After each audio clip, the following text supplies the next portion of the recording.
Hello, what's up?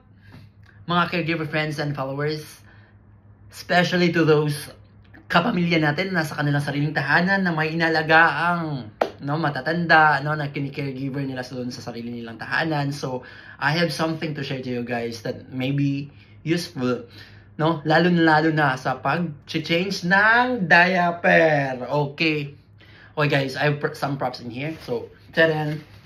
Do you know what is this? This is diaper pads. Okay, so siguro maraming namang problema sa inyo kung paano ba talaga gamitin, o diba, ano yung proper technique, para hindi mag-leak yung ihi, yung alam nyo na. So, first, ang isa-share ko sa inyo yung paano siya gagamitin, lalo sa mga sa mga alaga nating mga lalaki, yung may mga patotoy. Okay, ne? Diba, minsan kasi kahit minsan yung alam natin is pinaka-basic is ganito. Diba? Nakalagay lang sa ganyan. Pero meron tayong mga alaga na malakas talagang umihi. Syempre, lalo na sa gabi, 'di ba? So, yung gagawin natin, guys, 'di ba, minsan may dalawa yung pads. So, sample itong isa yung nasa hanggang sa puwet. Tsaka yung isa i-wrap dito sa mga patotoy ng alaga natin. Okay? Minsan, yung pinaka-basic ng alam ng lahat is, ewan kung alam nito, yung pag ganito, parang ganito lang siya, para siyang ganyan. Oh. Diba? Ganyan, let us say, sample ito yung patotoy ng alaga nyo. Na ganyan lang, diba? Ganyan, tignan nyo. Tapos, fold niya sa taas, saka dyan.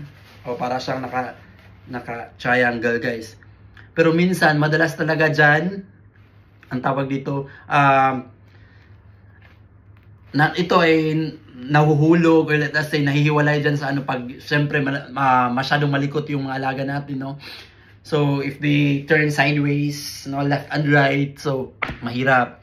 Maya-maya, maglilik na yan dyan sa bed, o tsaka sa mga sheets ninyo, so, parang, walang kabuluhan or iminay, there's no, talaga, walang gamit yung pads natin. So, I'll direct to the point na, So, ang pinaka-secret dyan is, nakikita nyo tong, di ba, sa sideways, So, identify muna natin yung part. Ito yung, di ba, medyo maliit yung sa taas, and ito sa malaki. So, ito talaga yung sa butt part. Ito yung sa harap. So, kung ipo-fold natin siya,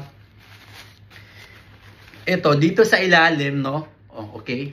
Ito, ipo-fold natin siya ng ganyan. Ganyan. So, diba? Nasa ilalim na siya itong side part na to. Okay? Sample, ito yung patotoy ng alaga nyo. Yan, nakapatong siya dyan. Tapos, yung part na malaki, yung sa puwet na area, yun yung una nating i-fold. But before that, ito muna sa taas. Nakaganyan na siya, nakafold sa taas. Tapos, itong part na to, itiklop natin pa ganyan. Okay? O, natabunan na yung, ng patotoy niya. Tapos, itong part na to, saka natin siya i-fold. Siguro, kung yung basic talaga, yung lang is, ganyan lang, fold na diretso, talagang masasayang yung effort nyo. So, yan, fold natin ganyan. Tapos, yung butt part nyo, yung malaking area ng diaper, which, yan yung una nating i-fold ng ganyan. Okay?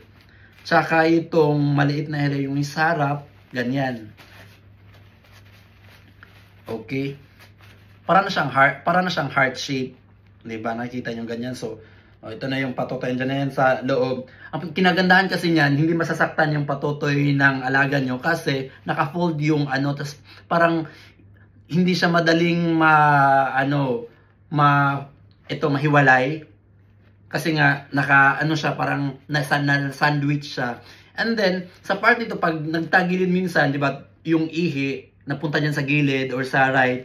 So, ang gagawin nyo, di ba, ito, before nyo siya i-close, itong part na to, dapat i-fold nyo siyang ganyan, okay? So, pag naka-fold na siyang ganyan, kung sakan nyo siya, lagyan itong, i-double yung isang pad, If ever, kung wala naman, okay lang. Diba? Saka yung pinaka-main na diaper, which is yung parang strap. So, yun lang. So, kung may gusto nyo pang ng ibang caregiver tips, just comment and I will share to you guys. Bye!